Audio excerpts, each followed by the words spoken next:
You are listening to the Marketing 32 Show with your host, Brett Allen. Hi, Brett Allen here, host of the Marketing 32 Show, where I connect with leading dentists, dental influencers, and industry experts to bring you the latest and greatest on insights and innovations to help your practice grow and thrive. As always, our episode is brought to you by our team here at Marketing 32. We are the only dental marketing team with the performance guarantee that if you're not growing, you don't pay us. We truly are invested in adding value to your practice and working with doctors that we know we can over-deliver. So if you need help with marketing growth, reach out to us at marketing32.com for a quick 15-minute discovery call. We'll set you straight and help you grow. Quick shout out to Kara Kelly. We recently had her on the show, did an episode all about HR compliance and hiring. How do you hire people in the dental industry right now in the landscape that we're in? Hygienist, all of that. She has some awesome wisdom to share. So check out that episode. Super excited to have Denae Black on our show today, a new friend that we met at Rocky Mountain Dental Convention. She is the owner and consultant of Dental DNA Consulting, bringing over 20 years of experience in the dental industry with a strong foundation in dental practice operations. I'm excited to dig into that one with you, Denae. Business management and leadership. She helps practices achieve meaningful, measurable results. Known for her hands-on approach, Denae doesn't just provide strategy, she partners closely with her clients, rolling up her sleeves to help implement solutions and drive real change. Excited to have you on the show today, Denae. I'm excited to be here. Thanks for having me, Brett. Yeah. So we met at Rocky Mountain Dental Convention, and then you shared with me that you were involved at North Carolina Dentists and some other friends that we have in the industry. Tell us your background. How did you get into dentistry? How did you get into operations? Walk us through that journey. Yeah. So I like to tell people I've kind of turned dentistry into my trade. I started out answering phones, checking patients in, checking patients out. I didn't know anything about dentistry when I first started. I didn't know what a prophy was, really didn't understand what a root canal was. But the practice that I joined, it was a group practice in Arizona, which is the town that where I grew up. They really took me under their wing, and I learned all of the ins and the outs of what dentistry is and how to answer the phones and check patients in. Eventually, I started doing treatment planning and became an office manager. So it was in that group practice in Arizona that I understood the foundation of dentistry, and I fell in love with the leadership piece of it. And so my husband is in the Air Force, and so he got orders to relocate. So we moved from Arizona to North Carolina. And in North Carolina is where I took on a position as a director of operations. And that is the role that I really fell in love with, the business piece of it. So I had the operations, I had the leadership piece, and then really dug into the business side of it. And then since then, I've done consulting with a few different groups. And in May of last year is whenever I actually branched out and went off on my own as an independent consultant, which is where Dental DNA came in. So that's my background. I started out knowing nothing and then just eventually took on different opportunities and learned more and genuinely turned dentistry into my trade. I love that. You're a rock star. You get into something, you master it, and you climb the ladder. Tell us more about growing a group practice. When you were working with Eric Roman and Josie Sewell, tell us that. What was that dynamic like? How do you grow a group practice? Because that's a totally different ballgame than solo practitioner. It was a totally different ballgame. Yeah. I came from a group practice and transitioned to the practice in North Carolina, which was another group practice. So I had a lot of understanding of the systems and how important it was to have best practices and systems and things like that. So you can go from one practice to opening up a second practice and then opening up a third practice. So we really went into, when I first started, it was all about defining systems and making sure that we were doing things the same in the practices. And then eventually I went from the office manager there to the director of operations position. And that's then whenever I started to sit on the executive level team. So it was me and 4 other people. We had a director of operations. We had the visionary, which was Eric Roman. I was the director of ops. We had Eric Roman. We had director of marketing, director of hygiene. We had our finance guy. And so every single week we would sit down and we had a very structured cadence meeting so that we knew what to expect. but it Yeah. was it was it was it was fun. I think that the key for us was getting uncomfortable and celebrating failures and things like that. That's what I learned a lot was with them was if we're not failing, we're not trying. And that was one of the Yeah. biggest takeaways. So I guess how do you grow a group practice? How do you There's grow a from lot of one to moving two, parts. three to multiple practices? I think there's a lot of moving pieces. You have to have a foundation of best practices. Um, Systems that you know are proven systems that are going to work from one practice to the next. You also have to give yourself and your team a little bit of leeway and know that 80% of what's happening in a practice can be duplicated. 20% is going to be a little bit different just based off of their team, based off of their patient base, based off of how their flow is. So give yourself grace, I would say, but also know that systems are very important and then whenever it comes to being the executive team or the leadership team, you have to be able to have difficult conversations and you have to be comfortable failing. Those were the big pieces that we took away. And if we didn't have those pieces, we could not have done what we did. Yeah. That's an incredible story. I encourage everybody to go check it out. Eric Roman, obviously popular guy in the industry and his story. And we had Emmett Scott on the show one time talking about the DEO, Dental Entrepreneur Organization, all geared towards group practice. Totally different ball game than single practice.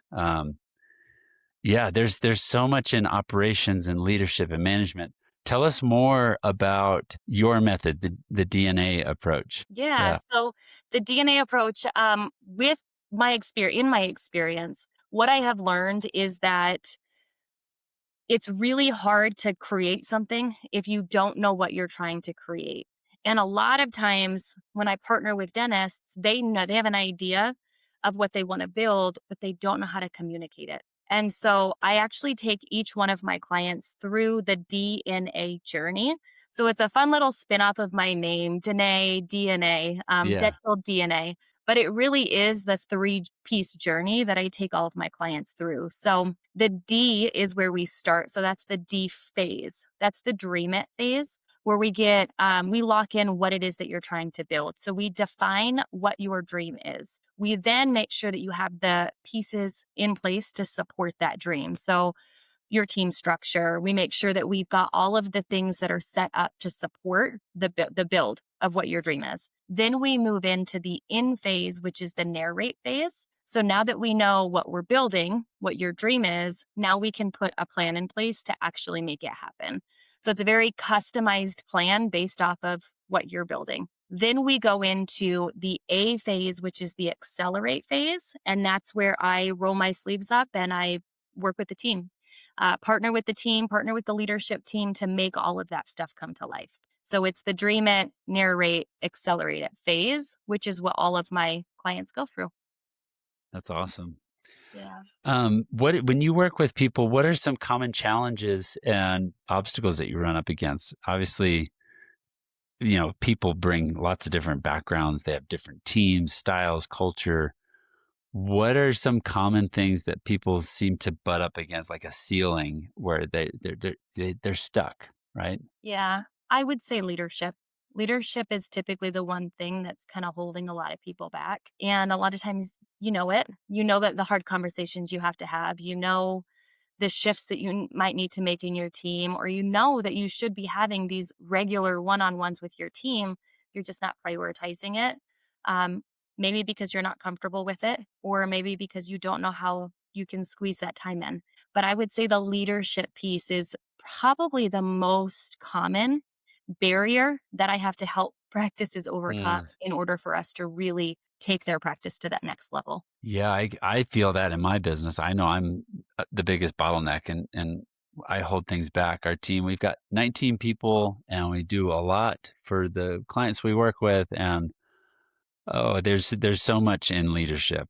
What are some things that what's some key advice to help leaders either have that epiphany or implement changes that help them? Because you want to remove them from the business almost and empower the team to take the reins and run and go, right? What are some key things that you find work well to help them with that? So for me, it's all about communication.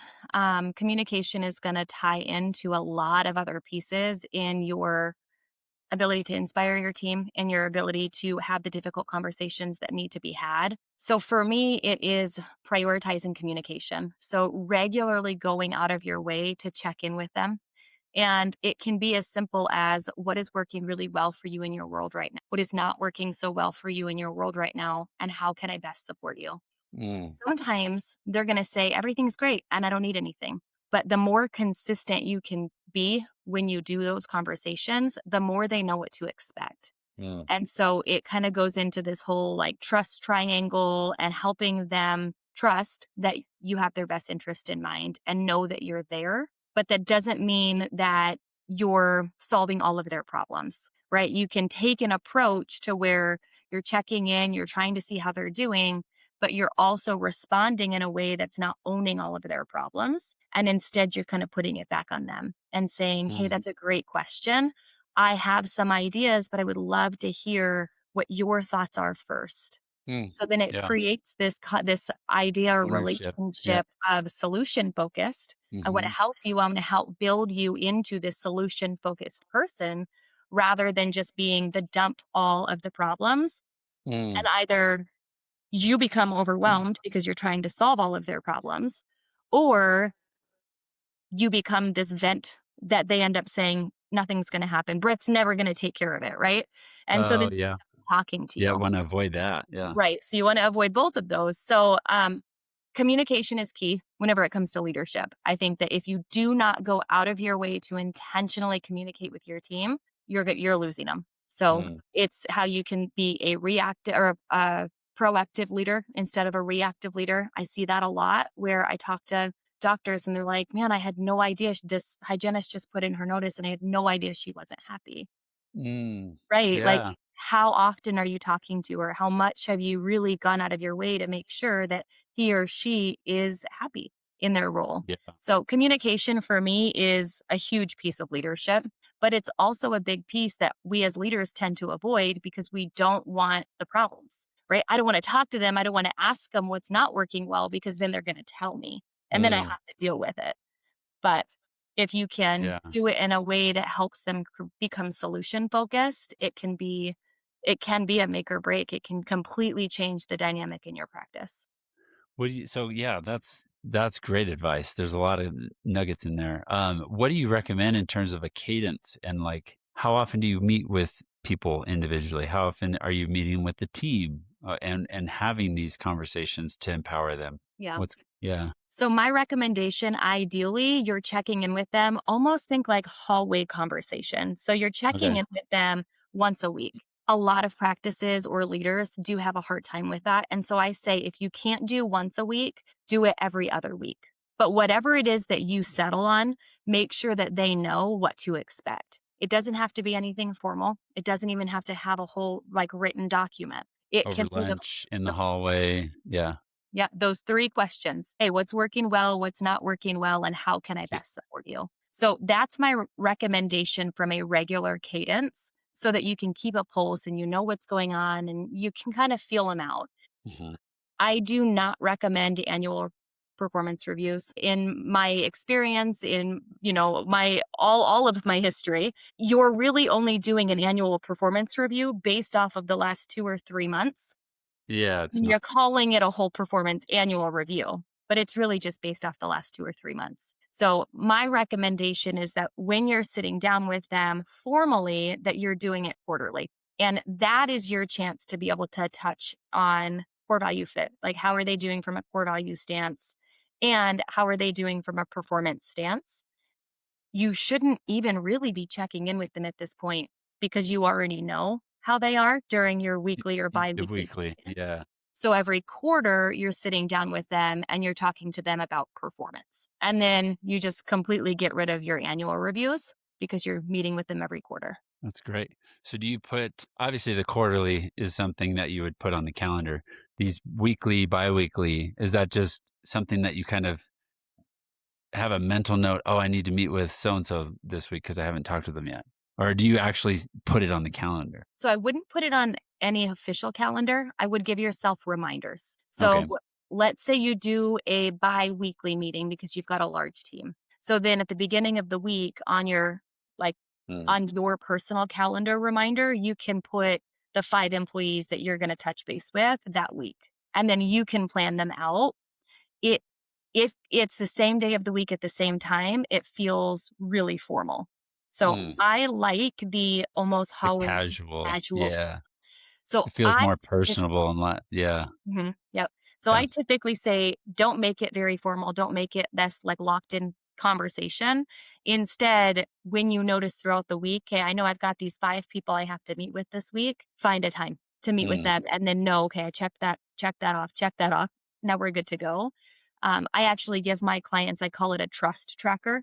And it is an Excel spreadsheet that will help them keep all of their conversations organized. Because a big piece of having these conversations, it's staying consistent, right? That you want them to know what to expect, but it's also making sure that you follow through on Yeah. whatever Action that you items. said. Yeah. Yep, action items. And so it's easy when you've got a large team to lose track of the things that you committed to. So my recommendation is fill out this trust tracker. Make sure that you list out what your next action item was. If the employee says, everything's good, I don't need anything, then your one action item is great. Happy that everything's going really well. I'm going to check back in the next in 2 weeks and just see if how Yeah. everything's from there, right? So that's your action item. So then on your trust tracker, you can see I told her I was going to check back in with her in 2 weeks. That means I'm going to check back in with her in 2 weeks. So after every one of those conversations, there should be some sort of action item for you, but it doesn't mean that you're problem solving. It just means that as a leader, you're letting them know, hey, here's what you can expect from me the next time that I check in with you. That's great advice. We do something similar. We have a weekly with each of our different department managers, and they have weeklies with their team members. They are more formal though, but I do like the casual. Hey, just let's chat. That's helpful. I'm gonna bring that up to Jeff. What are some other things that you find are really helpful when you're meeting with your clients? Like what are some other areas that need improvement that also contribute to bottlenecking the practice or stunting the growth? Yeah. I would say a big piece is leadership is a lot, right? So I could say accountability and following through and making sure that we're holding them accountable. But if I were Yeah. to try to take a different lens, another big bottleneck is systems and making sure that everybody is following the same system. There's a really fun exercise that you can do where everybody gets together and really quickly builds a paper airplane and they throw the paper airplane and it goes everywhere. Some like drop at their feet, others go left, others go right, others go really far. But at the end of the day, if everybody's doing it differently, you're not making a lot of momentum. Whereas if you have one person show the rest of the team how to build the paper airplane, they Mm. all go farther and they all go in the same direction. And so that to me is the key with systems is it doesn't have to be the perfect system because there's really never perfect system. There's not a perfect system. Every practice is a little bit different, but as long as you're doing it the same and There's everybody's doing it the consistency same, there. you're gonna make traction. You're gonna get the momentum. So that is one of the bottlenecks is you have a system in place, but are you really following it? Is everybody truly following it? That's another big bottleneck that I've like or helped worked with other practices because maybe they have great Not leadership. clear. They Yeah. just can't figure out because the systems are not consistently followed. Uh, I'm sure you're a wealth of knowledge when it comes to your background as director of operations and all the practices you've worked with. Um, what are some other ways that clients work with you? Do you fly out? Do you meet in person? Is it over Zoom? Talk us through your process a little bit and like how you like to work with clients. What's the ideal client for you? Yeah. Tell us that. So, my ideal client is a client that is working through some sort of transition. So, maybe they have one location and they're really trying to figure out how to get to 2 locations. Or Okay. maybe it is one doctor that owns a practice and he's really, or he or she is really trying to figure out how to go from 5 days a week to like 4 or 3 days a week or they're trying to figure out how to navigate dropping insurance. Or maybe Mm, they're trying to figure out they're starting to think about what their next steps are. And they're starting to think about retirement?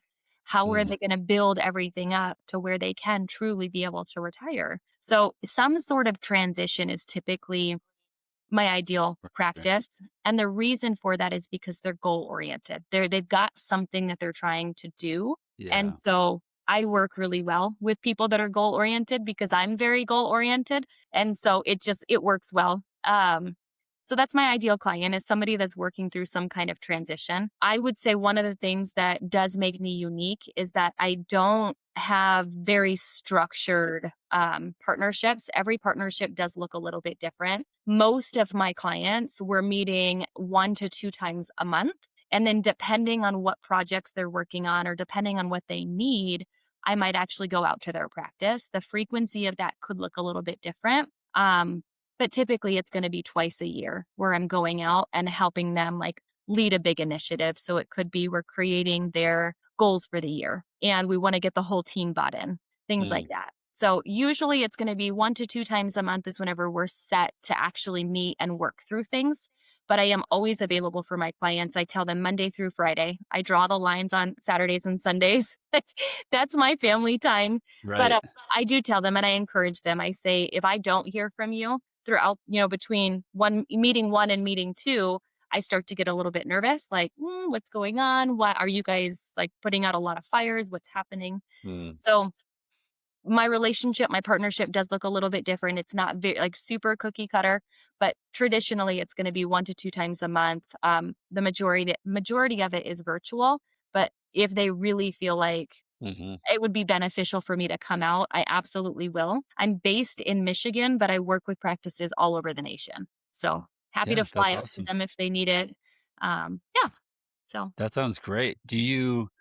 Are you mostly meeting with the owner, the doc, the office manager? Do you meet with the whole team? How does that go? So I meet with both. Usually I have one meeting a month where it is with the leadership team and we're talking about the business piece of it. And hmm then one meeting a month where we're pushing forward with the team. So building systems, getting alignment, that kind of stuff. Very cool. Very cool. So what excites you the most about working with dentists? What do you love about the industry?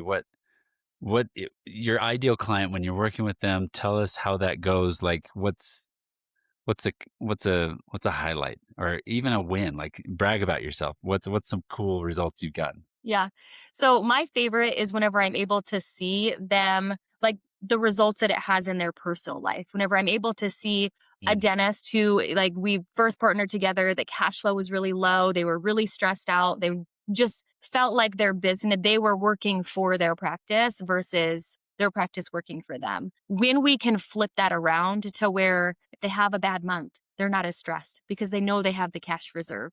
Or they were finally able to drop down and work 3 days a week and start taking vacations and, be gone from the practice for a month because they went out of the country with their family. Those Yeah. are my big wins. Those are the things that I love to see because that's the fun piece about dentistry is typically we're one of the only industries where you can run a business without really knowing your numbers because it's dentistry. I mean, people need it, right? So what you can do when you know what levers to pull, what it can do for your life is huge. You just have to know how to make your business work for you. And so Yeah. those are my personal wins is when I am able to help a dentist figure out how to get their practice to work for them, whatever that looks like. If they want to go and open 10 locations and they want to work 7 days a week, awesome. That's what they want. Let's make that work for them. Or on the, reverse, Yeah. if they're really like, today I need to retire in 5 years, I'm done. Yeah. I want to Cool. transition to owner, not be clinical. I'll come in once a week. Like,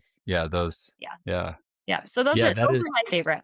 Yeah, it is cool and how diverse the industry is and the different types of practices and styles of management.